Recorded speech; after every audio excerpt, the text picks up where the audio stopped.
ज़ैनब मेरे चचा की इकलौती बेटी थी और 200 एकड़ ज़मीन की मालिक थी और अब्बा जान इतनी बड़ी प्रॉपर्टी किसी गैर के हवाले तो नहीं करना चाहते थे। लिहाजा अब्बा जान ने ज़ैनब की शादी मुझसे करा दी, लेकिन चूंकि वो मुझे पसंद नहीं थी, लिहाजा मैंने बीवी के रूम में कभी इसे कबूल किया ही नहीं। शादी की पहली रात ही खुद दो बेड पर सोता, लेकिन इसे फ़र्श पर सोने पर मजबूर करता।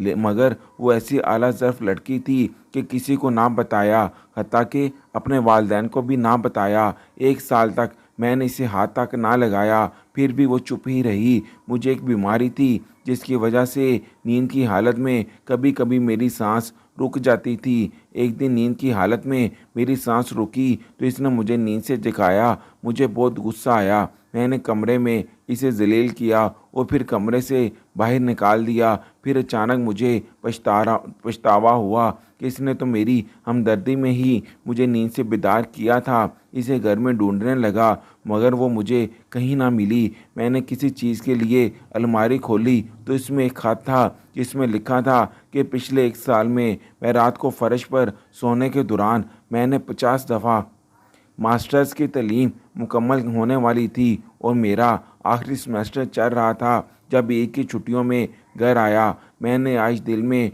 मंसूबा बना रखा था कि घर जाते ही अब्बा जान को अपने पसंद के बारे में आगाह करूंगा। मेरी क्लास फेलो तानिया मुझे पसंद थी और मैं इससे शादी करना चाह रहा था। बस सही मौका की तलाश में था कि अब्बा से बात करूं। इस दफ़ा ईद के मौका पर गाँव गया तो मैंने सोचा कि अब्बा को अपनी पसंद के बारे में आगाह ज़रूर करूँगा और फिर अपने वालिदैन को तानिया के घर भेजूँगा ताकि मेरी ज़िंदगी मुकम्मल हो जाए। अब्बा जान ने मुझे जिम में बिठाया और कहा कि आओ ज़रा ज़मीनों का चक्कर लगाते हैं। मैं अब्बा जान के साथ जिम में सवार हुआ। थोड़ी देर के बाद हम अपनी ज़मीनों पर पहुँचे तो अब्बा जान ने कहा कि ये हमारे बाप दादा की ज़मीनें हैं जो हमें विरासत में मिली हैं। दादा जान कहा करते थे कि ज़मीन माँ की तरह होती है, इसकी हिफाजत हम सब की जिम्मेदारी है। मैंने कहा, जी अब्बू जान, मैं आपकी इस बात से इत्तेफाक करता हूँ। इसके बाद अब्बा जान ने मुझसे सवाल पूछा कि तैमूर, क्या तुम ये पसंद करोगे कि ये हमारी ज़मीनें जो हमें विरासत में मिली हैं किसी गैर के पास चली जाएं? मैंने कहा, अब्बा जान, आप ये कैसी बातें कर रहे हैं? ऐसा कभी नहीं होने वाला और मैं ऐसा कभी नहीं सोचूंगा। इन ज़मीनों की हिफाजत हमारी जिम्मेदारी है। अब्बा जान ने मुझसे कहा, तैमूर बेटा, ज़ैनब मेरी भतीजी है, मुझे अपनी बेटियों से भी ज़्यादा अजीज़ है। 200 एकड़ की इकलौती वारिस है। मैं चाहता हूँ कि ज़ैनब को अपने घर की बहू बना लूँ। उम्मीद है कि मेरी इस पसंद पर तुझे कोई इतराज़ नहीं होगा। अब्बा जान के मुझसे ये अल्फाज सुनकर मैं हैरान हुआ और परेशान होने के साथ साथ सोचने लगा कि ये मेरे साथ क्या हुआ। मैं तो यहाँ अब्बा जान को अपने पसंद के बारे में बताना चाहता था, लेकिन इससे पहले ही अब्बा जान ने मुझे एक आजमाइश में मुब्तला कर दिया। ज़िंदगी में कभी मैंने अब्बा जान के किसी हुक्म की खिलाफ वर्जी नहीं की थी, ना ही कोई बहस की थी, लेकिन आज ऐसा मौका था जिसकी वजह से मैं शशो पंज में मुब्तला हो चुका था। मुझे कुछ समझ नहीं आ रहा था कि मैं क्या करूं। अगर मैं अपनी पसंद का इजहार करूं तो अब्बा नाराज़ हो सकते हैं और अब्बा जान की नाराज़गी मैं नहीं ले सकता था। मगर ये भी एक हकीकत थी कि ज़ैनब के बारे में मैंने कभी ऐसा सोचा भी नहीं था कि इससे शादी हो जाएगी और मेरा इसके साथ मैच भी नहीं था। वो सारी ज़िंदगी घर में रही, एक दफ़ा भी स्कूल का मुंह तक ना देखा, जबकि मैं पढ़ा लिखा लड़का था। एक तरफ तानिया का चेहरा मेरे सामने था, दूसरी तरफ अपने बाप का चेहरा। दिल पर पत्थर रखकर मैंने अपनी मोहब्बत की कुर्बानी दी और सर झुकाकर अब्बा के इस फैसले को मान लिया। अब्बा जान ने मुझे गले से लगाया और इसके बाद अगले माह की 10 तारीख को ज़ैनब से मेरी शादी तय हुई। मुकर्ररा वक्त पर ज़ैनब से मेरी शादी तो हो गई, लेकिन मैंने दिल से कभी इसे बीवी तस्लीम ना किया।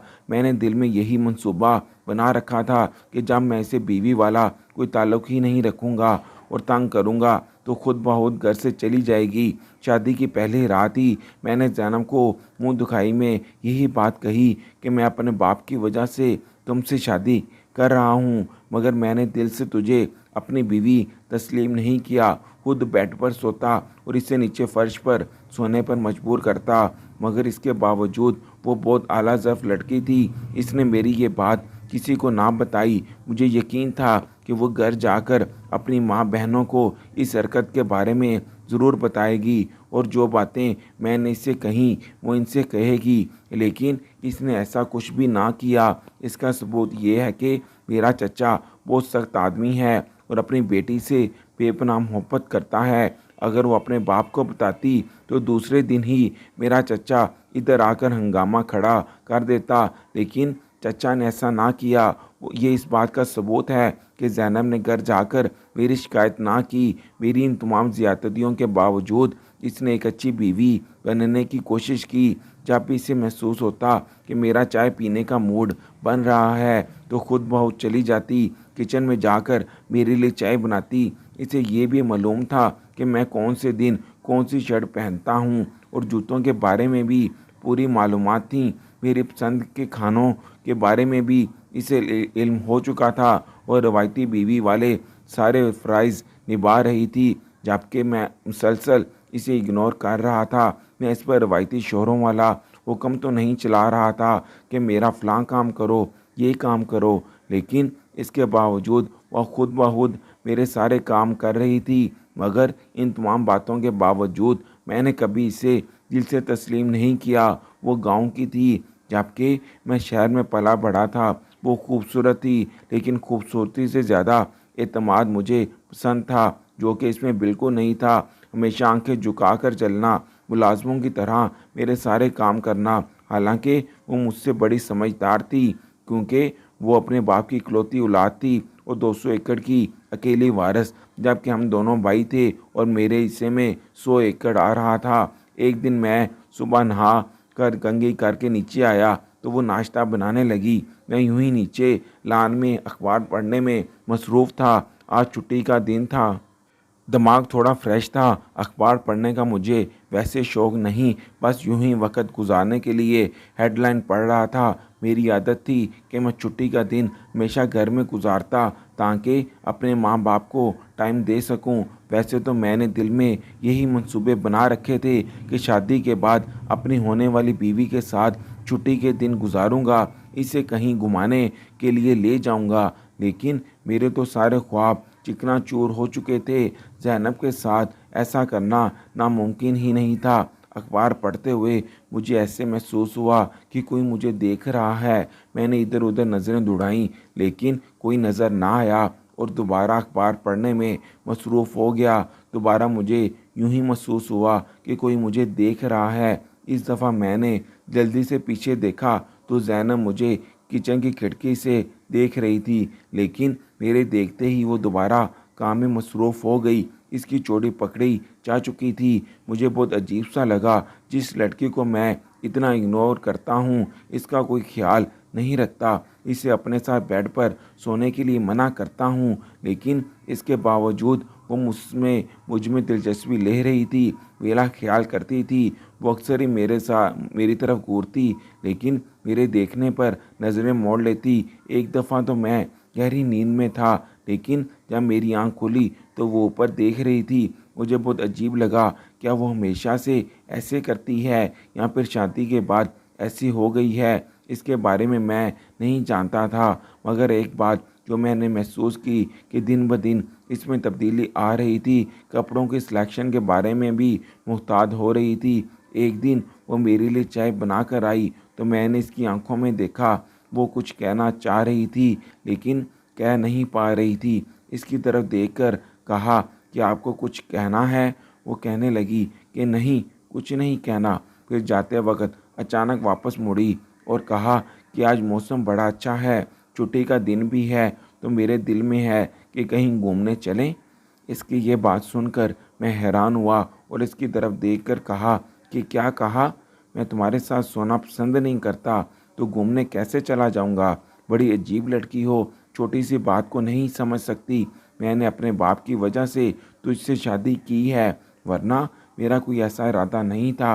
वो कहने लगी, आपने अगर शादी कर ही ली तो निभाने की कोशिश भी कर लें। मैंने कहा, मेरे पास फजूल बातों का वक़्त नहीं, फिर बगैर चाय पिए मैं वहाँ से बाहर चला गया। फिर मैं टीवी देखने लगा। ज़ैनब बेचारी वापस अपने कमरे में चली गई। मैं दिल में सोचने लगा कि वो बेचारी कमरे में रो रही होगी। मेरे दिल में आया कि जाकर चेक कर लेता हूँ। जब कमरे में गया तो वहाँ वो मौजूद नहीं थी। इसके बाद मैंने इसे किचन में झांका, इधर भी नहीं थी। ढूंढता ढूंढता आखिर एक कोने वाले कमरे में गया तो वो रो रही थी। मैंने गौर किया कि वो अपने आप से रोते हुए बातें कर रही थी। रोते हुए कह रही थी कि या अल्लाह, मैं किस आजमाइश में फंस गई। मैं अपने ख़ानदान के एक एक फ़र्द से मोहब्बत करती हूँ। तैमूर भी मैं हमारे ख़ानदान में से है, अपना खून मालूम होता है, इससे मुझे मोहब्बत है।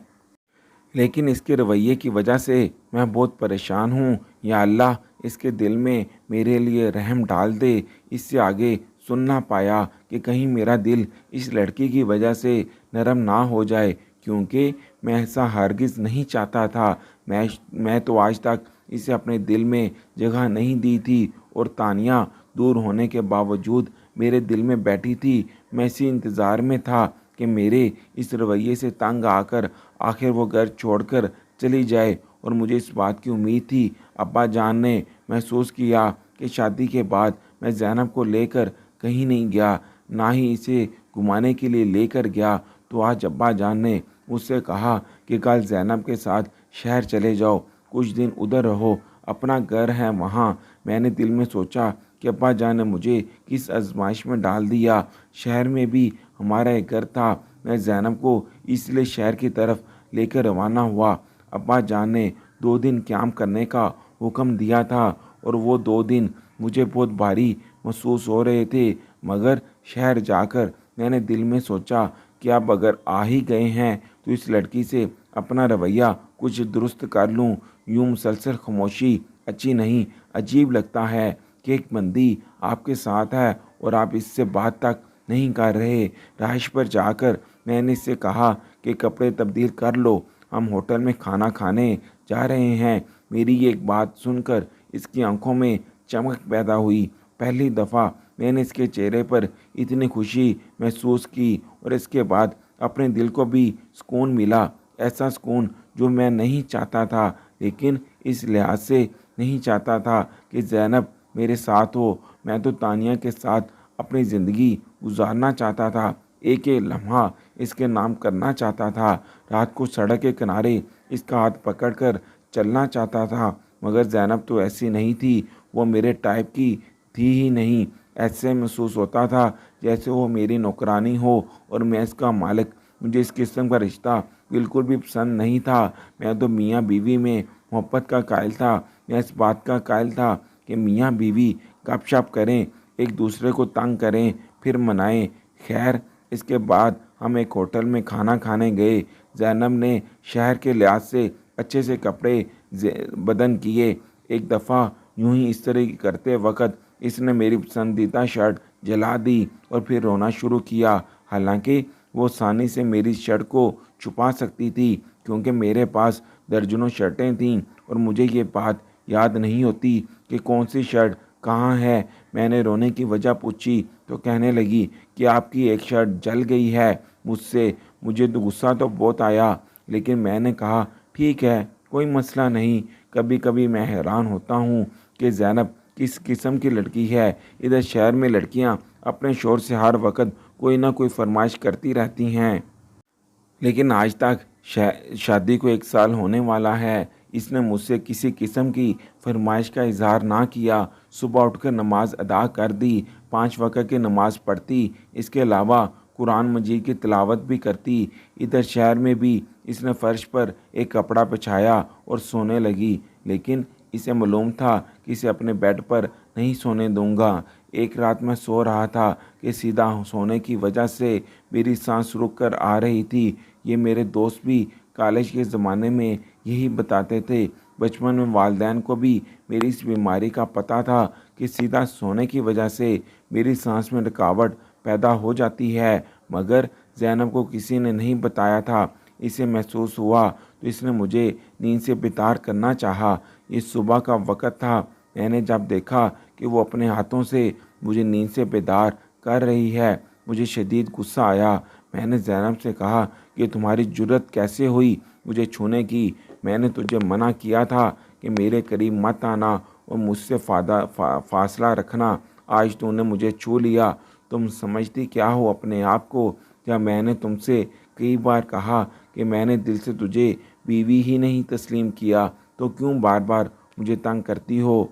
वो कँपाते हुए होंठों से कह रही थी कि दरअसल आपकी सांस रुक रही थी और चेहरे पर पसीना था, इसलिए मैंने आपको बेदार किया।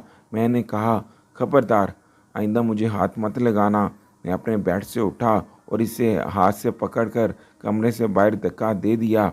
इसके बाद कमरा बंद करके दोबारा बेड पर सो गया, क्योंकि मेरी नींद पूरी नहीं हुई थी। जब दोबारा आँख खोली तो इस वक्त सुबह के 9 बजे थे। सुबह 5 बजे वाला वाक़या मुझे अचानक याद आया तो अच्छा ना लगा।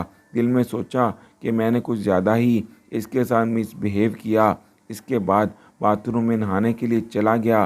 नहाने के दौरान यही सोच रहा था कि आज इसे मना लूँगा, क्योंकि गलती मुझसे हुई। वो बेचारी मुझसे खैर ख्वाही कर रही थी और नींद से जगाया, जबकि उल्टा मैंने इसकी बेइज्जती कर दी। 1 साल होने को है, वो बेचारी फर्श पर सो रही होती है। कभी इसका बात का तज़किरा किसी से नहीं किया। मुझे एक एक करके ज़ैनब की सारी खूबियाँ नज़र आने लगी। एहसास होने लगा कि यार, तूने तो जुल्म और जबर की हदें पार कर दी। खैर, मैं जल्दी से नहाया। इसके बाद दरवाज़ा खोलकर इसे देखने लगा, लेकिन वो मुझे कहीं नज़र ना आई। ना किचन में थी, ना ही बाहर सैन में। वो मुझे नज़र ना आई। मुझे परेशानी होने लगी। ऐसा महसूस होता था जैसे किसी मछली को किसी ने पानी से बाहर फेंक दिया हो। मैं अंदर ही अंदर से तड़पने लगा, क्योंकि ज़ैनब की वो तमाम अच्छाइयाँ मुझे तड़पा रही थी। अब जबकि वो मुझे नज़र नहीं आ रही थी तो मैं परेशान हो गया। मैं इससे माफ़ी मांगना चाह रहा था। दिल ही दिल में महसूस करने लगा कि इसकी यूं अचानक गायब होने पर इतना परेशान क्यों हूँ। मैं खुद चाहता था कि वो घर से चली जाए और दोबारा मुझे नज़र ना आए। अब जबकि मेरा काम हो गया और वो घर से चली गई तो मैं इतना परेशान क्यों हो रहा हूँ? क्या मैं इससे मोहब्बत करता हूँ? मैं उससे खुद से पूछने लगा। नहीं, हरगिज़ नहीं। मैं ऐसी लड़की से कैसे मोहब्बत कर सकता हूँ जो मेरी मोहब्बत के काबिल तक नहीं, जिसको बात करने का सलीका नहीं। फिर मेरे अंदर से आवाज़ आई, तू इससे मोहब्बत करता है? इसकी हद से ज़्यादा फरमाबरदारी खामोशी ने तुझे अंदर से तोड़ दिया और इसका दीवाना बना लिया। फिर मेरी अना ने कहा, ऐसा मुमकिन नहीं। एक एक करके सारी इसकी अच्छी बातें याद आईं। कैसे वो फर्श पर बिस्तर बिछाकर सो जाती, सोते हुए भी मेरी तरफ देखती। किस तरह वो बावर्ची खाने की खिड़की से मुझे घूर रही थी। लेकिन जैसे ही मैंने देखा तो इसने अपना चेहरा छुपा लिया। क्या इन सारी आदत की वजह से मैं इससे मोहब्बत करने लगा हूँ? हाँ, मैं इससे मोहब्बत करता हूँ। मेरी अना का भूत उतर चुका था। मैं पागलों की तरह भाग भाग कर इसे तलाश कर रहा था, लेकिन वो कहीं नज़र ना आई। घर से बाहर सड़क पर देखा, इधर भी नज़र दौड़ाई, लेकिन वो मुझे इस बात की परेशानी थी कि अब्बा जान को क्या जवाब दूंगा। लेकिन इससे ज़्यादा परेशानी इस बात की वजह से थी कि मैं इसे खो ना दूं। मेरी वजह से वो कहीं मुसीबत में ना फंस जाए। मैं बाहर सड़क पर गया, इधर भी मुझे वो नज़र ना आई। गाड़ी निकाली, शहर का चप्पा चप्पा छान मारा, बस के अड्डों पर गया, लेकिन शायद कहीं वो मुझे नज़र ना आई। लेकिन वो कहीं ना मिली तो सोचा कि शायद किसी बस पर सवार होकर गांव वापस ना चली गई हो। गांव रब्ता किया तो यही खबर मिली कि वो यहाँ नहीं आई। वापस अपनी रहाइश पर आया, सोफे पर लेट गया। सर से लेकर पाँव तक पसीने में शराबूर था।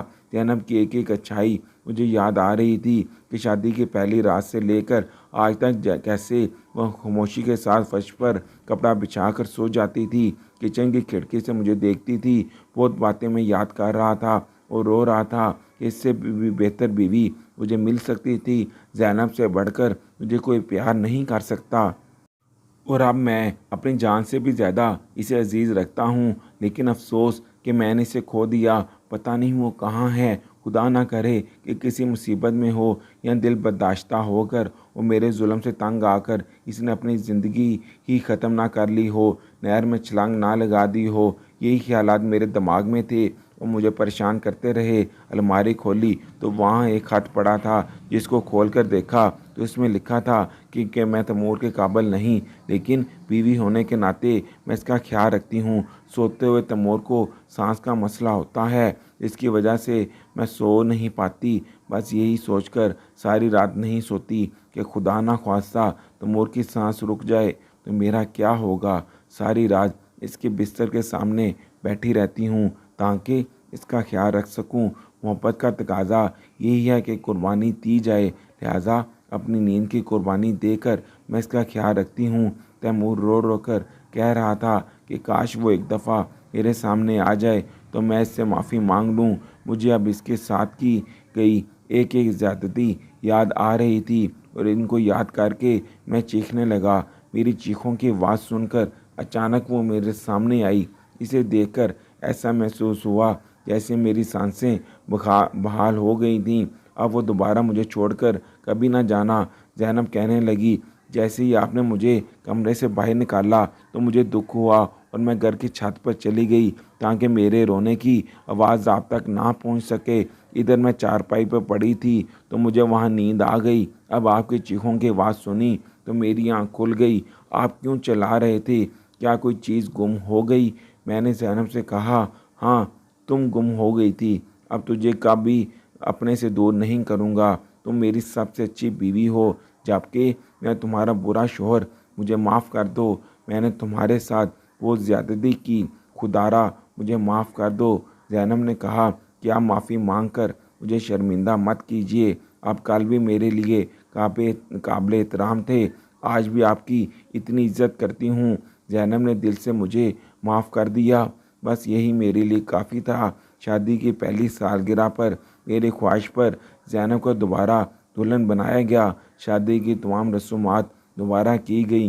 दुल्हन के रूप में वो चाँद का टुकड़ा लग रही थी। वो इतनी खूबसूरत थी कि ये मुझे आज पता चला, मगर सबसे ज़्यादा खूबसूरत इसका अखलाक था। इसका दिल एक अनमोल मोती की तरह खालिस था और मैं अपने आप को बहुत खुशनसीब समझता था कि मुझे ज़ैनब जैसी बीवी मिली।